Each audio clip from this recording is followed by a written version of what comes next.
Krishna Caitanya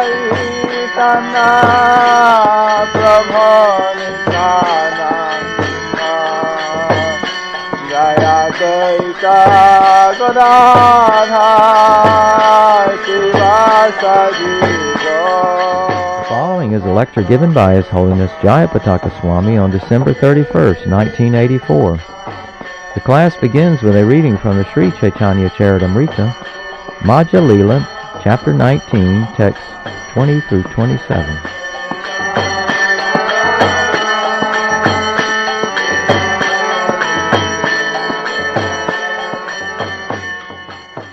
Raja kohe tumar stane boidyo patailu, boidyo kohe byadi nahi sustuje dekilu. The Nawab said, I sent my physician to you, and he has reported that you are not diseased. As far as he could see, you are completely healthy. Amar je kichu karjo saba tuma loya, karjo chari rohila tumi gore te abosiya. I am depending on you to carry out so many of my activities, but you have given up your governmental duties to sit here at home.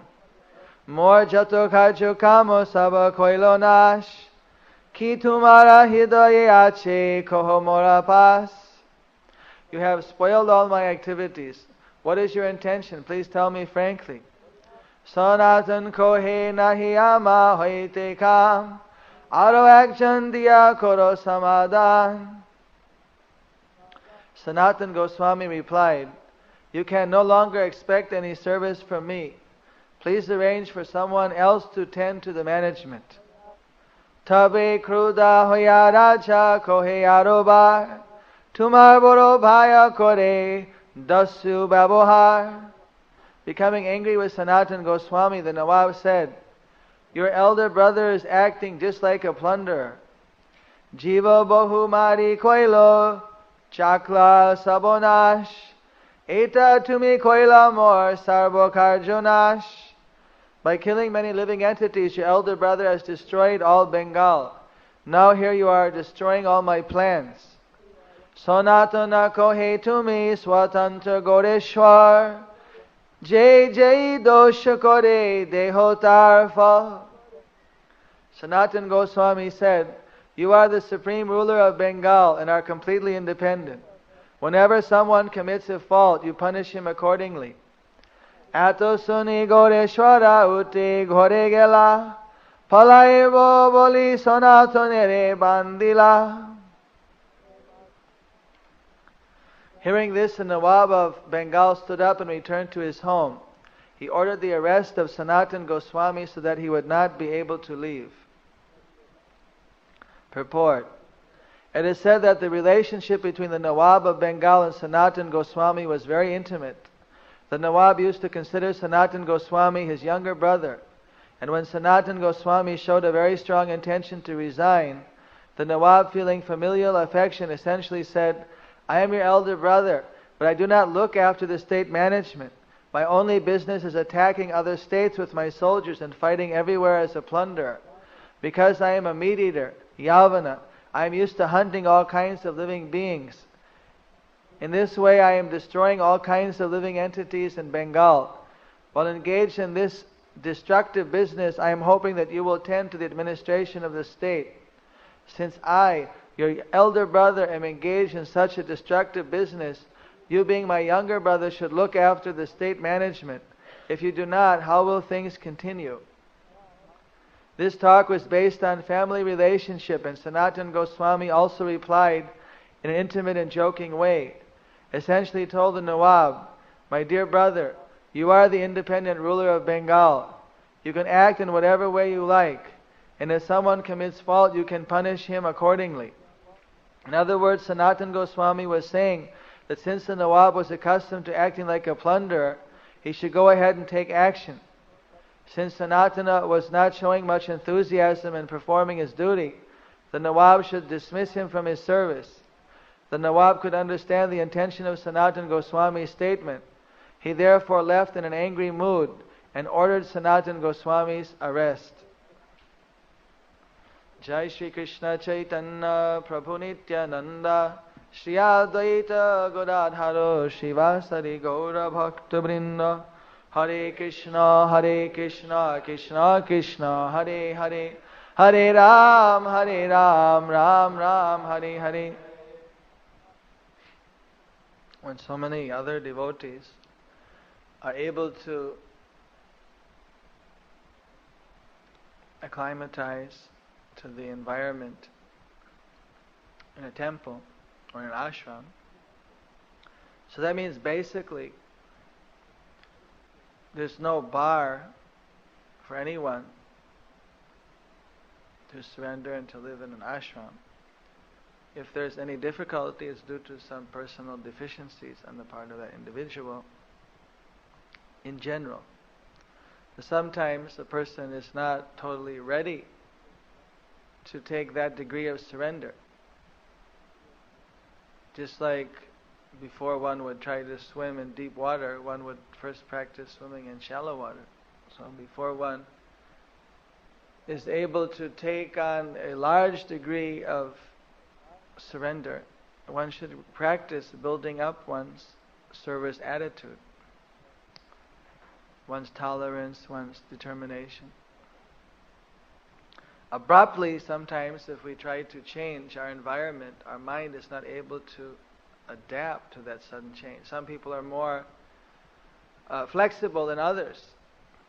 Prabhupada gives the example that there was a very rich businessman who was a supporter of Gandhi's movement in India, and Gandhi told him to give up everything and suddenly become just like him, walking, with his little dhoti and fasting and doing all those austerities. So he did so. He gave up his luxurious palace-like house and his car, whatever, all his facilities, and followed Gandhi.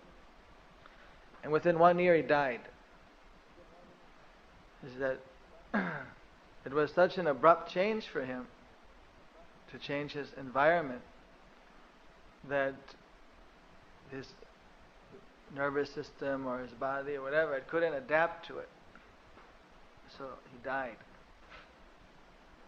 So there may be for some people just that to suddenly change their environment, unless they're actually prepared, unless they have got a taste for spiritual life, or unless they have got a tremendous determination to do so, then it may be premature.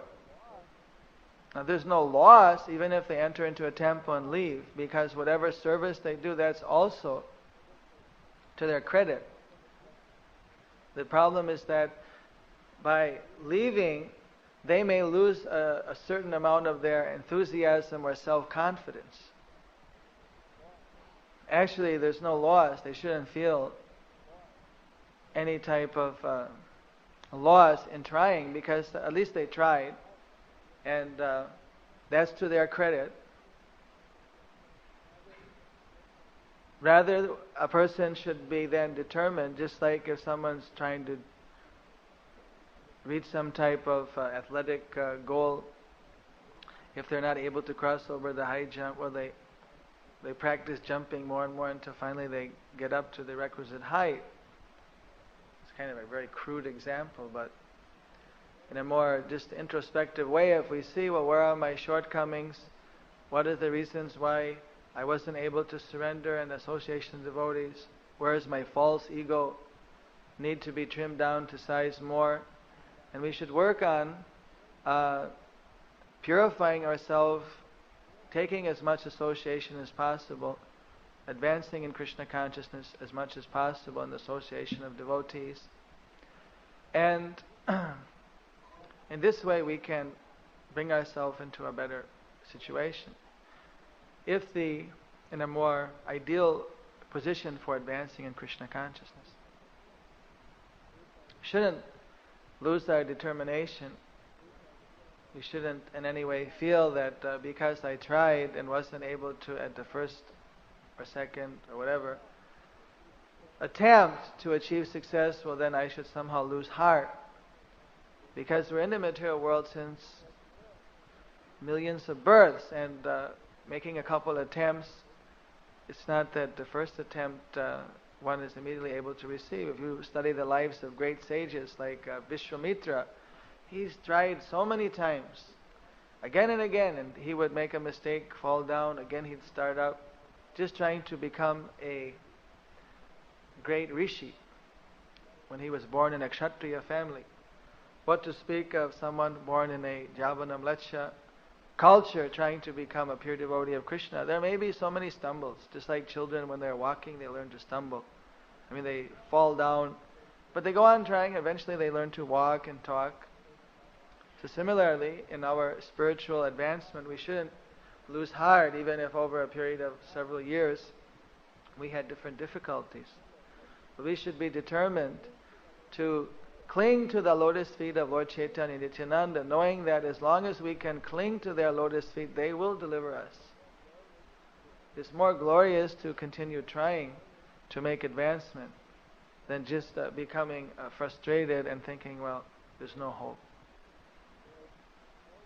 There's no one who is so fallen that Krishna Chaitanya Mahaprabhu cannot deliver them. As far as each individual who's ready to live in a community, what type of service they should do, these things have to be given on an individual basis, considering each particular case, history, and the personalities involved, and so on. Some people are not at all prepared to live in an ashram, and it's better for them to practice in their own residence.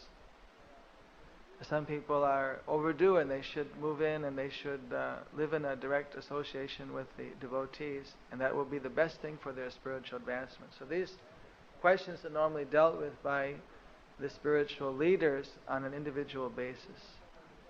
And even if someone tries and isn't able to succeed, that should also be just taken as part of the learning process, and one shouldn't have any other attitude than just determination to continue in making whatever progress one can from the present situation. Hare Krishna.